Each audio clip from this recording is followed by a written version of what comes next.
This is NDTV and you are watching NDTV Prime.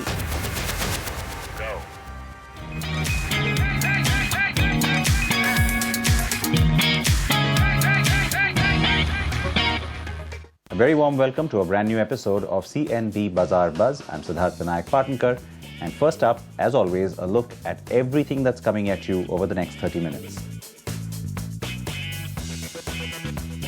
The long-pending review of the Indian Scout 60. We're continuing our electric theme and looking at yet another electric cycle. And we're going really vintage with a very special Mercedes-Benz.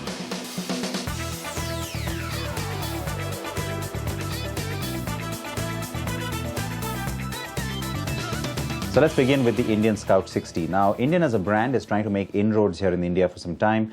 It's going to take some doing because, remember, it's a very niche brand and it doesn't really make a whole range of motorcycles. But having said that, the ones it does manufacture are really special and they're positioned rather interestingly as well. Now, the Scout was always around. The Scout 60 is a new engine and it was a nominee this year as well at the NDTV Car and Bike Awards. And here is that review.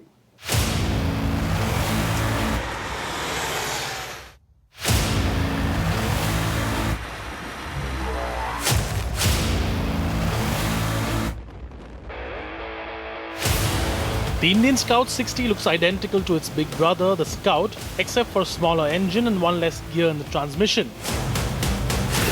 But does it have the same entertaining personality?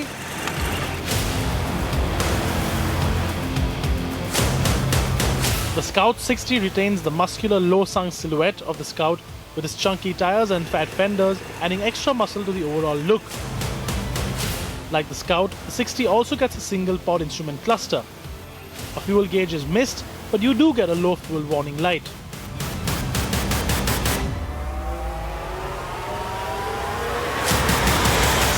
So besides the slightly smaller engine than the Scouts, you also get a different transmission, which is now a 5-speed unit, instead of the 6-speed transmission on the more powerful sibling. The riding posture is identical to the Scout.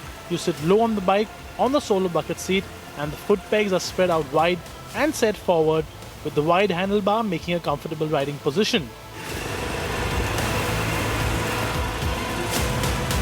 What really stands out is the refinement of the engine, which despite having the marginal displacement drop, pulls cleanly and without a sense of clatter or vibration.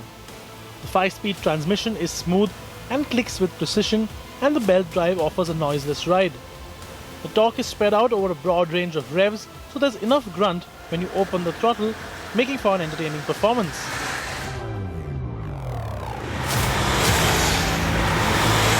The suspension is a bit on the stiffer side, and although the handling is taut, the ride quality isn't exactly plush. The Scout 60 is the entry-level cruiser from Indian motorcycles. Although at around Rs 12 lakh ex-showroom Delhi, it can hardly be called entry-level. What you get for that kind of money though is a nice-looking cruiser motorcycle. It's got a fantastic engine and entertaining performance. It's not without faults, but in the end what you get is actually a very nice bike. At over 250 kilograms, the Scout 60 isn't exactly a light cruiser either, and the turning radius could become a bother in tight spots. But if you want to stick to what it is designed to do, languid cruising and the occasional weekend jaunt, then the Scout 60 comes across as a very well put together motorcycle.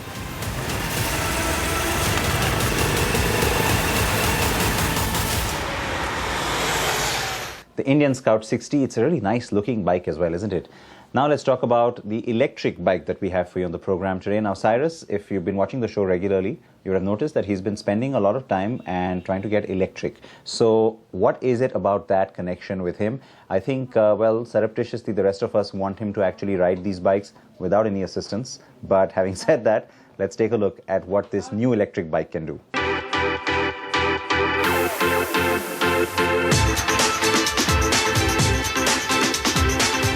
Electric mobility is the future. The quicker we accept this fact, as much as it disappoints us old petrol heads, the easier it will be for all of us to adopt it.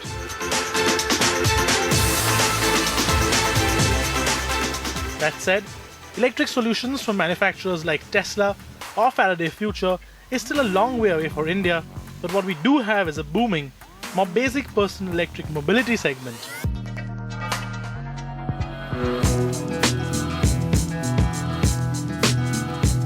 Hero Bicycles launched its Electro range of electric assist bicycles a few months ago, and there are other several electric manufacturers like this one that made this eRidelite,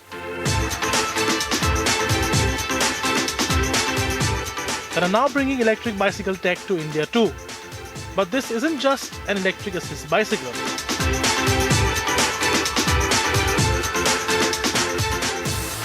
Now this of course isn't the first electric bicycle we brought to you in the last couple of weeks, and considering the sheer amount of new e-bike manufacturers that we've seen, this probably isn't the last this year either.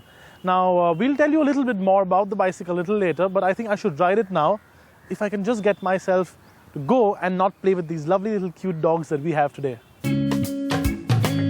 Yes, this is a motoring show, but think about it. Electric mobility is cleaner, which is better for the environment, and that means a greener world and happier dogs. And of course, happier humans too.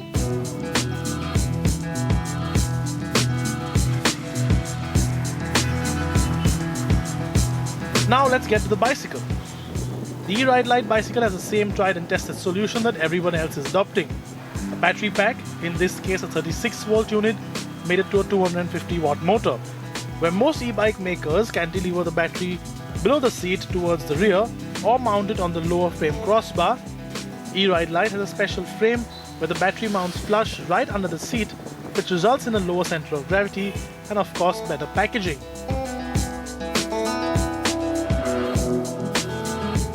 The battery is removable and you can charge it either on the bike or separately at home through an adapter. The bicycle also comes with an LCD display screen that shows you the trip meter, overall distance covered, battery charge, temperature, current time and electric assist level.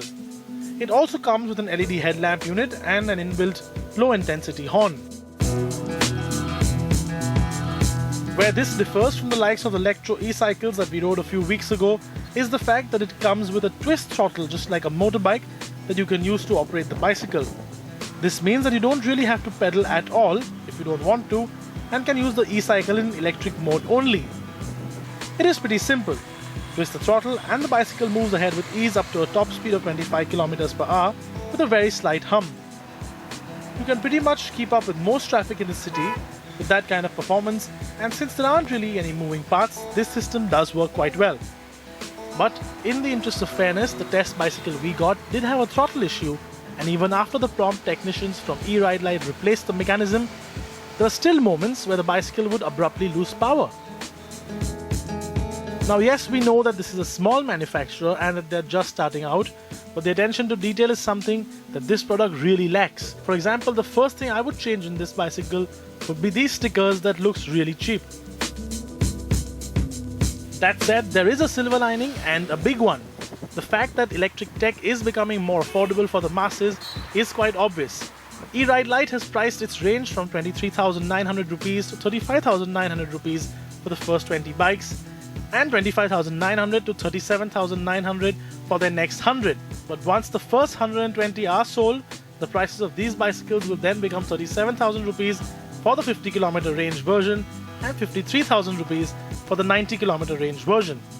So our verdict? Well, we like the concept of e-cycles in general, and the eRidelite is a great value for money product. But it still has a few rough edges that definitely need some ironing out.